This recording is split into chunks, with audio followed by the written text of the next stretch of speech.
بسم اللہ الرحمن الرحیم۔ سات آسمانوں سے بھی بڑا اسم اعظم اللہ، ایک مرتبہ مٹھی بند کر کے اس طرح پڑھ لیں، دنیا آپ کی مٹھی میں آ جائے گی، ساری دنیا کے پیسے کا ڈھیر آپ کے ہاتھوں میں ہوگا۔ اس دنیا سے ناراض لوگ میرے بھائی بہنوں کے لیے یہ ایک تحفے سے کم نہیں ہے۔ کسی بھی طرح سے اپنی زندگی سے ٹائم نکالیں، اپنے ذہن کو بنائیں، اپنے دل کو سمجھائیں، لیکن یہ وظیفہ ایک مرتبہ لازمی کر کے دیکھیں، کیونکہ جب تک آپ یہ وظیفہ نہیں کریں گے آپ کو اس کے مراتب کا پتہ نہیں چلے گا اور اس کے کیا کیا اسرار آپ کی زندگی پر کھلیں گے آپ اس سے کرنے سے پہلے نہیں جان سکتے۔ ہاں، بعض لوگ ایسے ہیں کہ جن کا کشف کھلا ہوتا ہے، وہ دیکھتے ہی پہچان جاتے ہیں۔ بہت سے میرے بھائی بہن جو یہ ویڈیو دیکھ رہے ہوں گے وہ دیکھتے ہی پہچان جائیں گے کہ یہ وظیفہ کس بارے میں ہے اور اس کا کیا ثمرہ ہے۔ میں آپ کو اس وظیفے کی ایک ایک بات ترتیب کے ساتھ بتاؤں گا،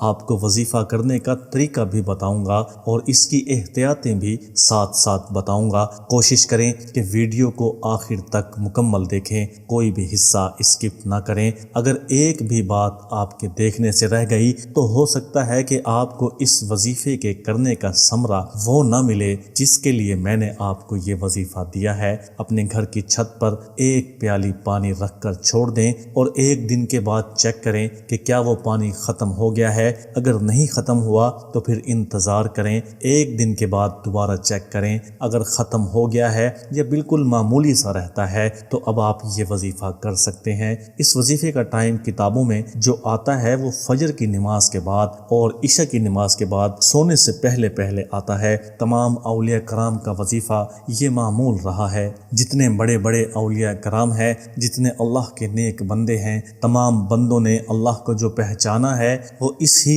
اسم اعظم کے ذریعے پہچانا ہے۔ اللہ تعالیٰ نے زمین و آسمان ان لوگوں کے لیے مسخر کر دیے ہیں جو لوگ یہ وظیفہ کرتے ہیں۔ ان لوگوں کا نام رہتی دنیا تک رہے گا۔ کیوں رہے گا؟ اس وظیفے کی بدولت دنیا ان کی مٹھی میں آ گئی تھی۔ وہ دنیا کو جیسے چاہے تصرف کر دے، جیسے چاہے اس کو استعمال کرتے۔ اسی طریقے سے یہ وظیفہ آج ہم تک پہنچا ہے۔ اللہ تعالیٰ سے دعا ہے کہ اللہ تعالیٰ مجھے صحیح صحیح بتانے کی اور ہم سب کو اس کے بعد عمل کرنے کی توفیق عطا فرمائے۔ فجر کی نماز کے بعد سورج نکلنے سے پہلے پہلے آپ فجر کے وضو سے ہی قبلہ رخ ہو کر جائے نماز پر دو زانو ہو کر بیٹھ جائیں۔ وظیفہ کرنے کے دو طریقے ہوتے ہیں، ایک تو آپ التحیات کی صورت میں بیٹھ سکتے ہیں، دوسرا آپ دو زانو ہو کر بیٹھ سکتے ہیں۔ یہ ہر وظیفے کی اپنی خاصیت ہوتی ہے کہ آپ کس طرح کا وظیفہ کر رہے ہیں، اور اگر آپ کسی بھی طریقے سے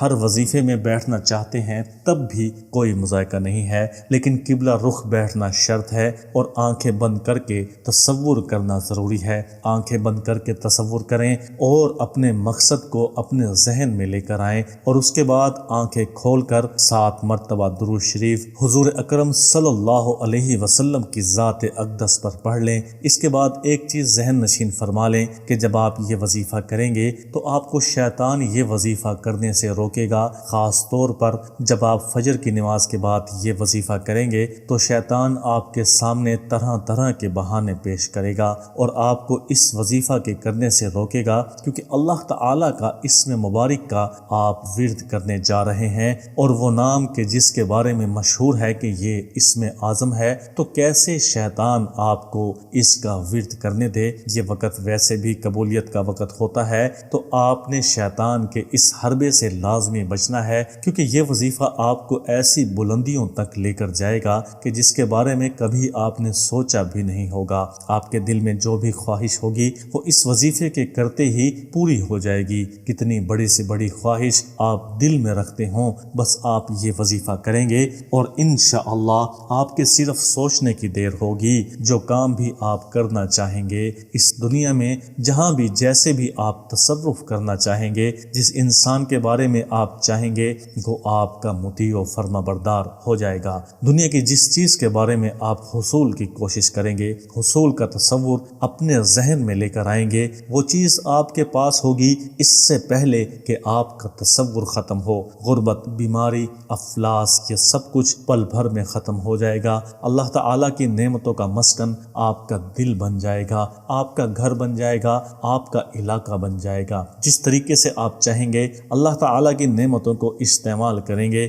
آپ خود استعمال نہیں کرنا چاہتے تو آپ آگے لوگوں کو تقسیم کریں گے، لیکن آپ کو اختیار ہوگا کہ آپ جیسے چاہیں ویسے کر سکتے ہیں، جس طریقے سے چاہیں اللہ تعالیٰ کی نعمتوں کو استعمال کر سکتے ہیں۔ بس آپ نے ایک احتیاط کرنی ہے، آپ کے دل میں ذرہ برابر بھی تکبر اور لالچ نہیں آنا چاہیے۔ جیسے ہی آپ کے ذہن میں تکبر اور لالچ نمودار ہوگا، اللہ تعالیٰ آپ سے تمام نعمتیں چھین لے گا۔ اس لیے تکبر کو اور لالچ کو اپنے ذہن سے نکال دیں، کیونکہ اللہ تعالیٰ نے آپ کو بہت دینا ہے۔ اس وظیفے کی نسبت سے بہت زیادہ عطا کرنا ہے۔ آپ نے بس کیا کرنا ہے، آپ نے اللہ تعالیٰ کی عطا کی ہوئی نعمتوں میں سے لوگوں کو تقسیم کرنا ہے، غریب لوگوں کو دینا ہے، نادار لوگوں کو دینا ہے، یتیموں مسکینوں میں اللہ تعالیٰ کی نعمتیں تقسیم کرنی ہے۔ جتنی دولت آپ کے پاس آتی ہے آپ اس میں سے غریبوں کا حصہ ان کو لازمی دیں، زکوٰۃ لازمی عطا کریں۔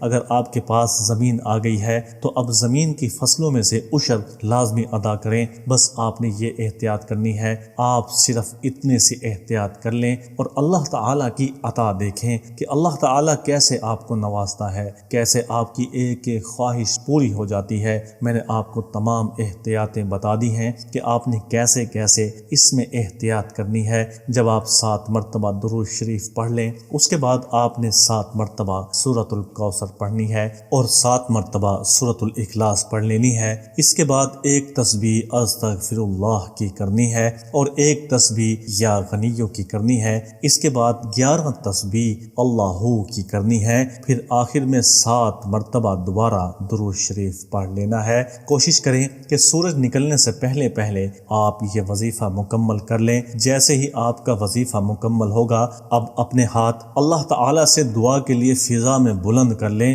اور اللہ تعالیٰ سے ہر وہ نعمت مانگ لیں جس کے لیے آپ نے یہ وظیفہ کیا ہے۔ یہ قبولیت کا ٹائم ہے۔ اس وقت خاص طور پر آپ نے اپنے اس بھائی کو لازمی یاد رکھنا ہے، اور جو جو اس دنیا میں آپ کا محسن ہے آپ نے نام لے کر اس انسان کو یاد کرنا ہے۔ یہ وظیفہ آپ نے 41 دن کرنا ہے۔ انشاءاللہ پہلے 3 دن کے وظیفہ کرنے سے ہی اللہ تعالیٰ کے غیبی خزانے کے اسرار و رموز آپ کے اوپر کھلنا شروع ہو جائیں گے۔ آپ کو یہ اندازہ ہونا شروع ہو جائے گا کہ آپ نے اللہ تعالیٰ کے خزانوں میں سے تصرف کیسے کرنا ہے۔ پھر دیکھیں اللہ تعالیٰ آپ کو کیسے نوازتا ہے، کیسے آپ کی دنیا، آپ کی زندگی تبدیل ہو جاتی ہے اور آپ اپنے علاقے میں باعزت شخصیت بن جاتے ہیں۔ اللہ تعالیٰ سے دعا ہے کہ اللہ تعالیٰ اس وظیفے کے کرنے والے کو تمام بلندیاں، تمام بڑائیاں، تمام جہان کی خوشیاں نصیب فرمائے۔